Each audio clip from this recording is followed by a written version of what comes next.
அன்பான தேவ ஜனமே, 1 நாளாகமம் 28:9 வாசிக்கிறோம்.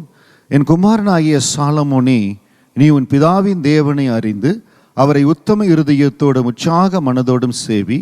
கர்த்தர் எல்லா இருதயங்களையும் ஆராய்ந்து நினைவுகளின் தோற்றங்களை எல்லாம் அறிகிறார். நீ அவரை தேடினால் உனக்கு தென்படுவார். நீ அவரை விட்டுவிட்டால் அவர் உன்னை என்றைக்கும் கைவிடுவார். தாவீது தன்னுடைய வாழ்க்கையில அனுபவித்து பெரிய ஜெயத்தை மேற்கொண்டு அதை தன்னுடைய மகனுக்கு கொடுக்கிறார். அப்போ அவர் சொல்லுகிற முக்கியமான காரியம், நீ அவரை தேடினால் உனக்கு தென்படுவார்.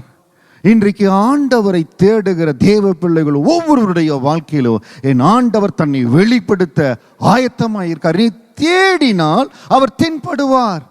Search God. ஒரு வேலை கிடைக்கணும், எனக்கு ஒரு காரியம் நடக்கணும், எல்லாத்துக்கும் சர்ச் பண்றோம். இன்னைக்கு டெக்னாலஜி வேர்ல்ட்ல எதை எடுத்தாலும் உடனே கூகுளில் போய் சர்ச் பண்ணி என்ன இருக்குது, எப்படி இருக்குதுன்னு பார்க்குறோம். நம்மை படைத்தவர், நம்மை உருவாக்கினவர், அவரை தேட ஆரம்பித்தால் உங்கள் வாழ்க்கையில தென்படுவார். இதை அந்த வார்த்தையை கேட்டுக்கொண்டிருக்கிற நீங்கள் யாராவது ஆலயத்துல தேவனை தேடாம, உங்க கரத்தில் இருக்கிற வேத புத்தகத்துல தேவனை தேடாம, என் ஆண்டவர் வெளிப்படலினா எப்படியம்மா வெளிப்படுவார்? நீ அவரை தேடினால் உனக்கு தென்படுவார். அருமையான தேவ பிள்ளையே, என் ஆண்டவர் வெளிப்படல, ஆண்டனை உயர்த்தல, மேன்மைப்படுத்தல, அவர் வெளிப்படவே இல்லை. ஏன்னா நம்ம தேடுகிற விதம் அந்த அளவில் இல்லை.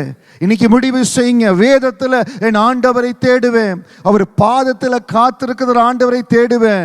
நீங்க ஆண்டவரை மட்டும் சின்சியரா தேட ஆரம்பிங்க.